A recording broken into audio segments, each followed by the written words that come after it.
this time, I invite the ushers forward as we all have the opportunity to respond to God's grace in our lives by giving back to God God's tithes and our offerings.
As we continue our time of worship together this morning, what are some of the prayer requests as well as praises that we have to share with each other?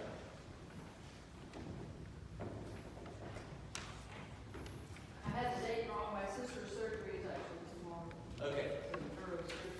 All right. So Barbara's sister's surgery tomorrow.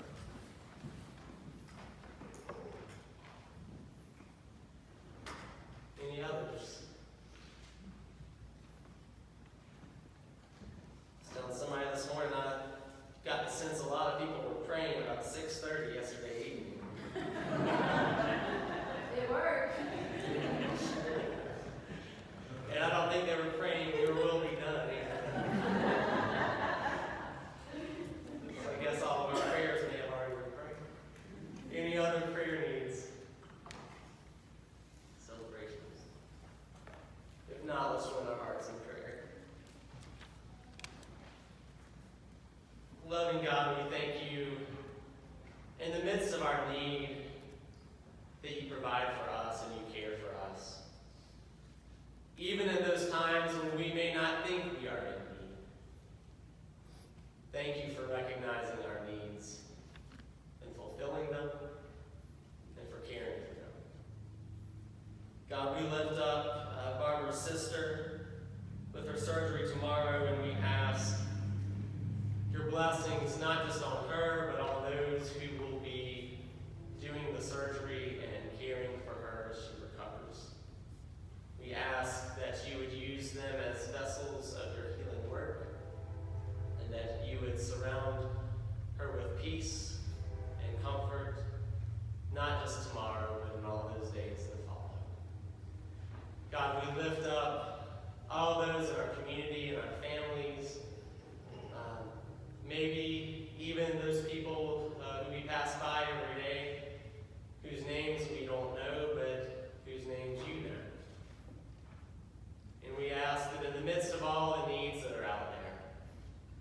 the sorrows and the hurts and the pains that people carry, that you would help carry them, that you would lift our eyes to see and recognize the needs that are out there, that we might discern how we can be your answer to the prayers that we pray and that our neighbors pray.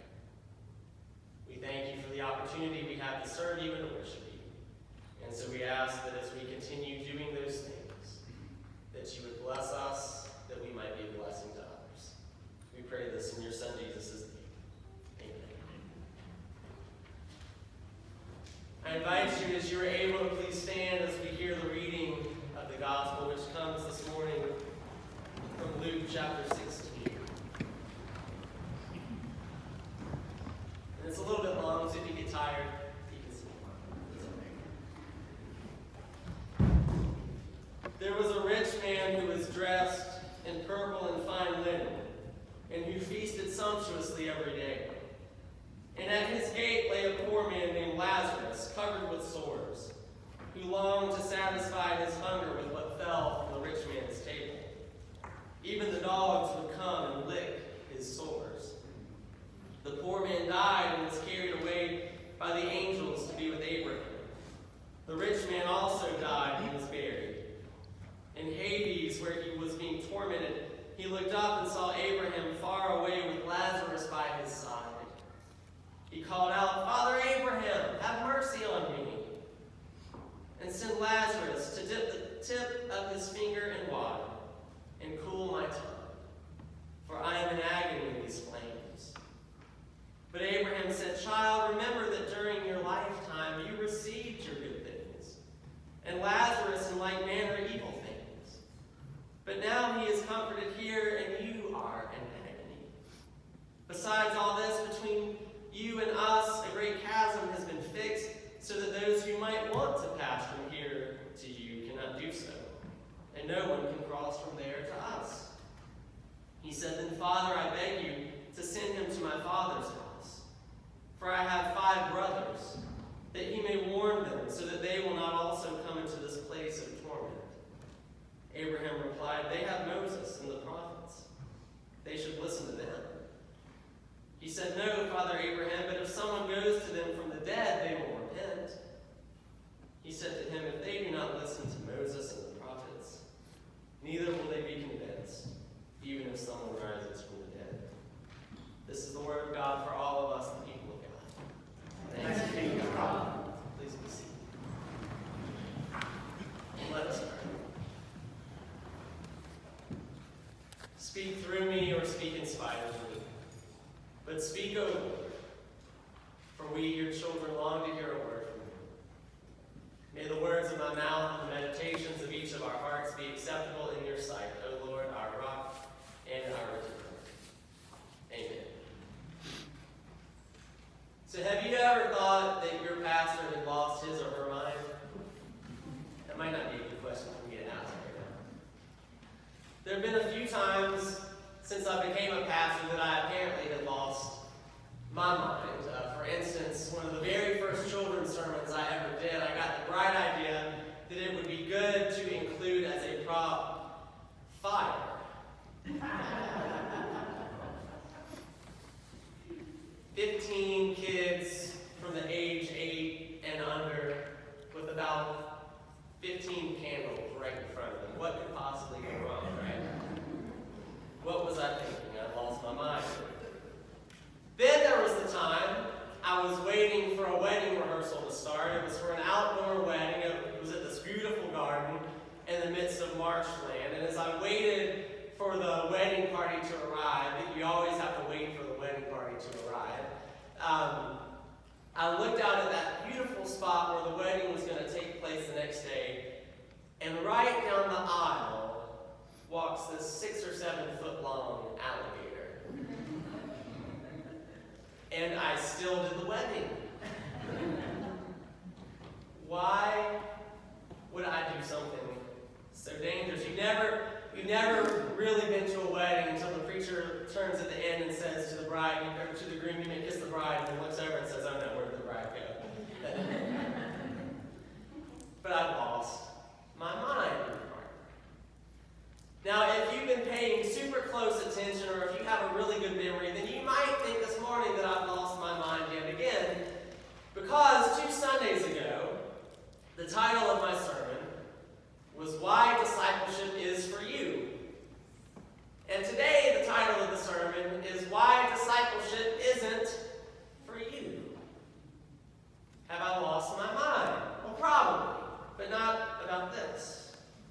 Let me explain. It all starts with an article that was written a few years ago by a blogger named Seth Adam Smith. And it spread like wildfire over the internet. I looked recently and it had been liked by like hundreds of thousands of people and had been shared by like tens of thousands, and I would assume it had been read by millions of people. And since I'm on Facebook and since preachers only work one day a week and have a lot of free time on their hands, I read it like everybody else. And he began that blog post by saying these words: "Having been married only a year and a half, I've recently come to the conclusion that marriage isn't for me."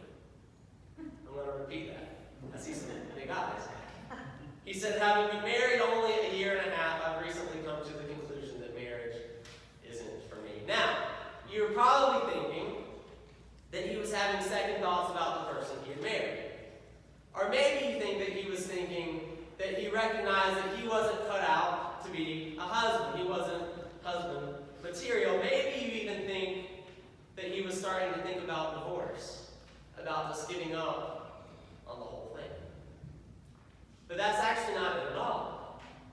He actually loved his wife very much, and he very much enjoyed being her husband. Rather, Smith's conclusion that marriage was not for him was a result of a conversation he had with his father. And in that conversation, his father told him this: "Marriage isn't for you. You don't marry to make yourself happy. You marry to make someone else happy. Marriage isn't for you. It isn't about you. Marriage is about the person you marry." And with his father's words, Smith realized that marriage really wasn't for him. It was for the person he married. I think that kind of selfless outlook on marriage would be helpful for us to consider as we think about Jesus' invitation to be his disciples, his followers. Years ago, as I was first learning the ropes of being a pastor, I got a phone call one day, and it was one of those yes, but phone conversations, where they say, "Yes, this is great, yes, this is great, yes, this is great," so that they can get to, "But this, and this." And so the voice on the other end talked about how much she loved some of the things the church was trying to do. But she went on to say that some of those things were actually really bad ideas, and that we needed to change things back to how they had been, I think, around 1950. And at one point in the conversation, near the end, she said, I understand that we need to reach out, and we need to be missional, and we need to do discipleship and that kind of stuff. But I came once, and I tried it, and it just wasn't for me. It just wasn't for me. I think her words actually had a lot of truth to them. Because discipleship really wasn't for that woman I was talking to on the phone. Discipleship wasn't even for me, and no, discipleship isn't for you. Discipleship is for others, so that others might experience the love and grace of Jesus Christ in a way that transforms them, just as it has already begun to transform us. Discipleship isn't for me or for you. Discipleship is for others. Now, I think it's easy to miss that point. I certainly have missed it on many occasions. The point that discipleship is ultimately for the sake of others, not for our own. And if it's any consolation, if you've ever made that same mistake, take heart in the fact that Jesus' first followers often miss that very important point. I think about the two disciples who one day came up to Jesus and they said, "All right, now when you die and everything, which one of us gets to sit at your right hand and which gets to sit at your left?" Right? They were thinking about, what's in this for me? It's no surprise that Jesus shared in the presence of his followers and his would-be followers a story about someone who completely missed the point too.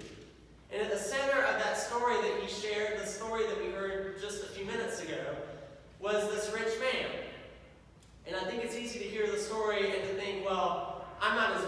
man, so surely I'm a better follower of Jesus than he was. But don't do that, because when we write off these people in Jesus' stories, they lose their power.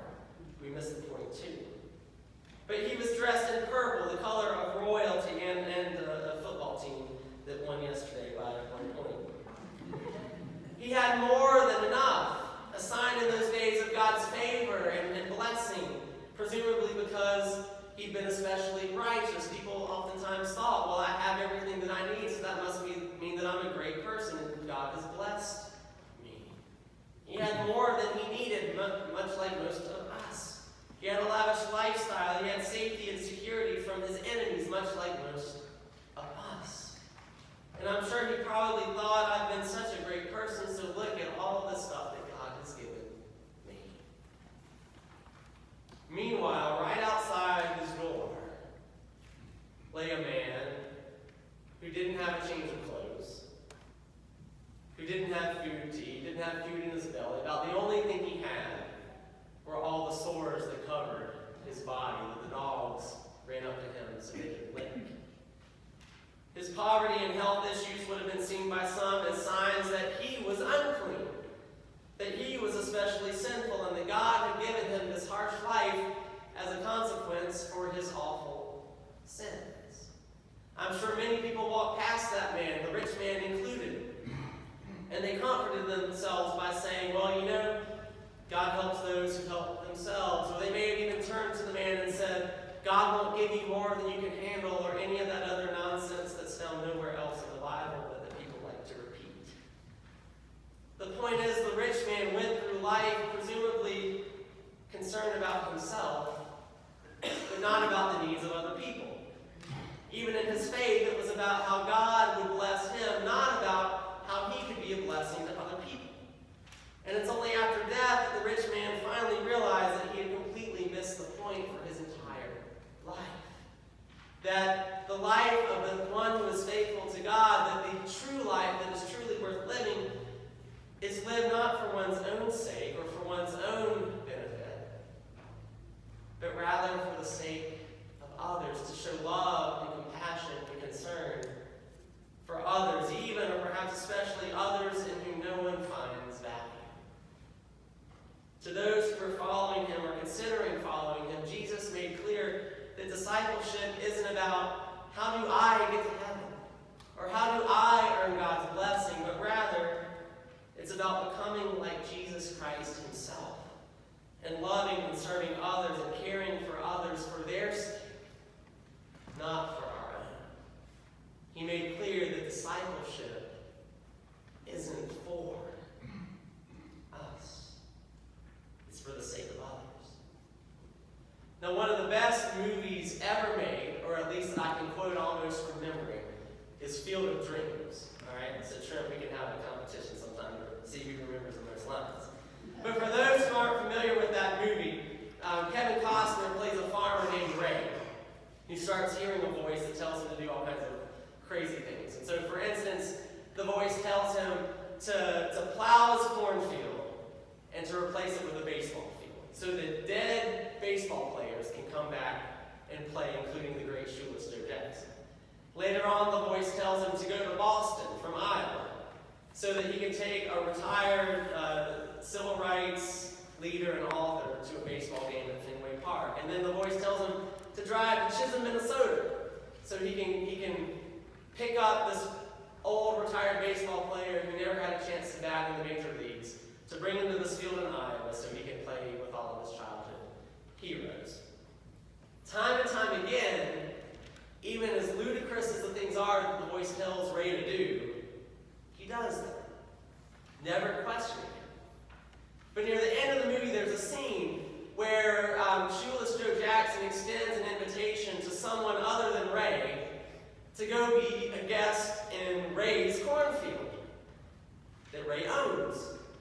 And Ray finally flips out. And he says, I've done everything I've been asked to do. I didn't understand it, but I've done it, and I haven't once asked what's in it for me. And shoeless Joe just looks at him calmly and says, so what are you asking, Ray? And Ray says, I'm asking, what's in it for me?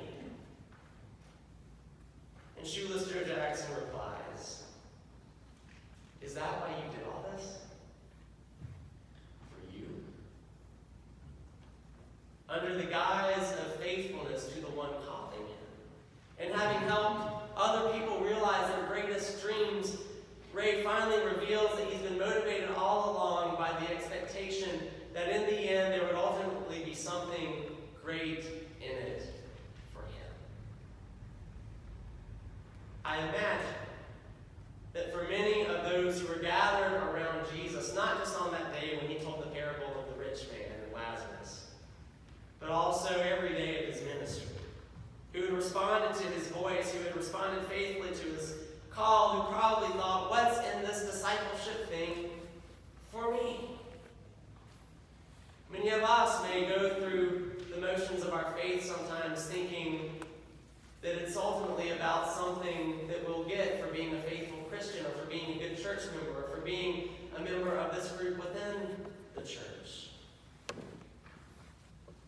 But if you remember back to 3 Sundays ago when we first went back to school together, here's what Jesus said was in it for those people who were first following Jesus and for us as well.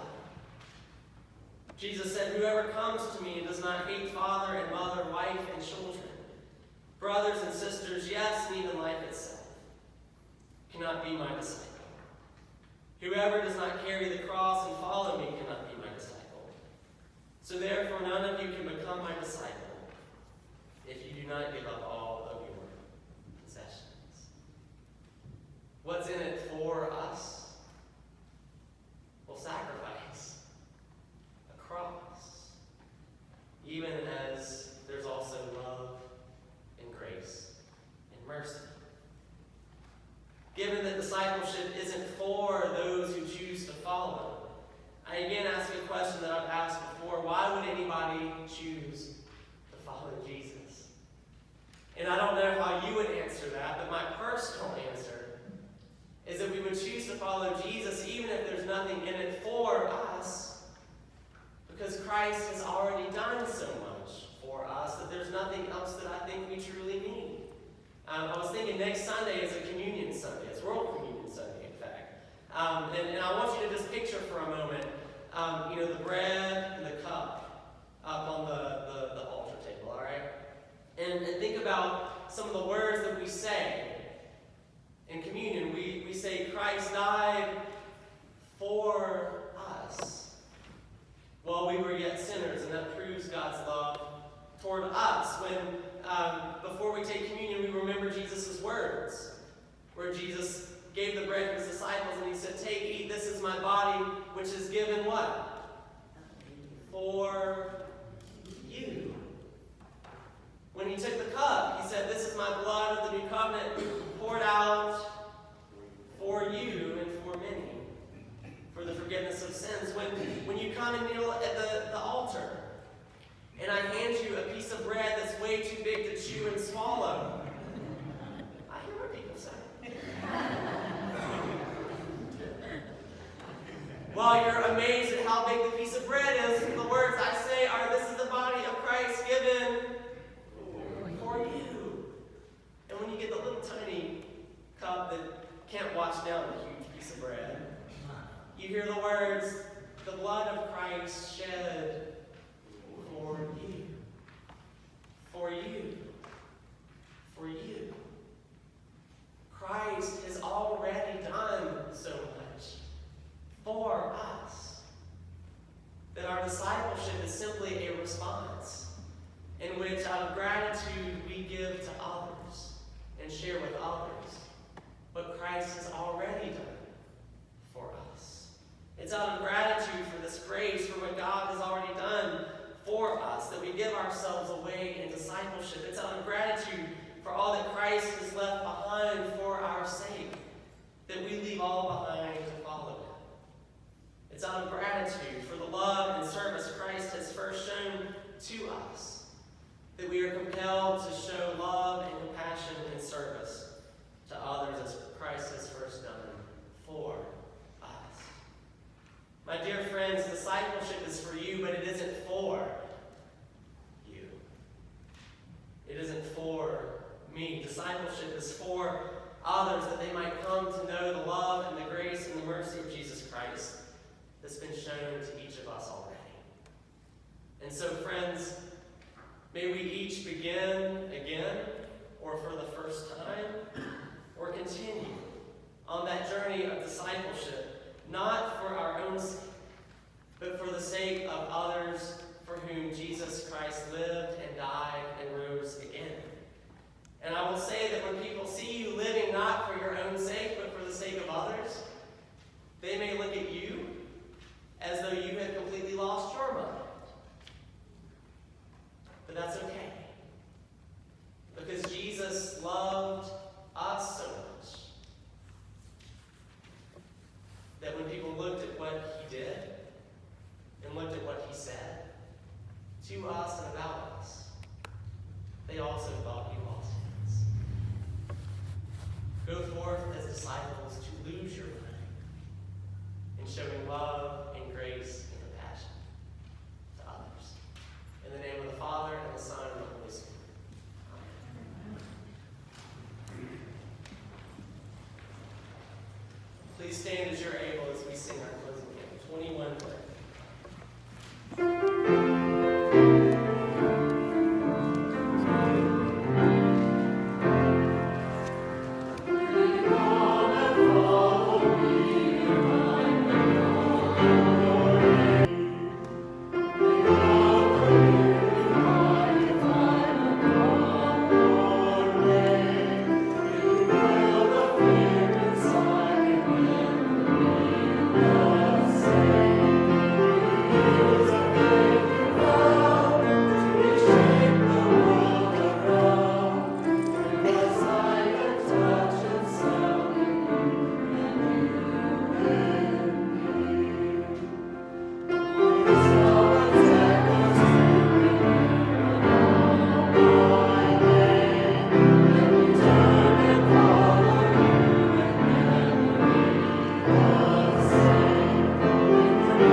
Friends, go forth from this place to live a life that isn't for you, but rather that is for the sake of others, that they might come to know the love and grace of Jesus Christ that we all know. Go in peace.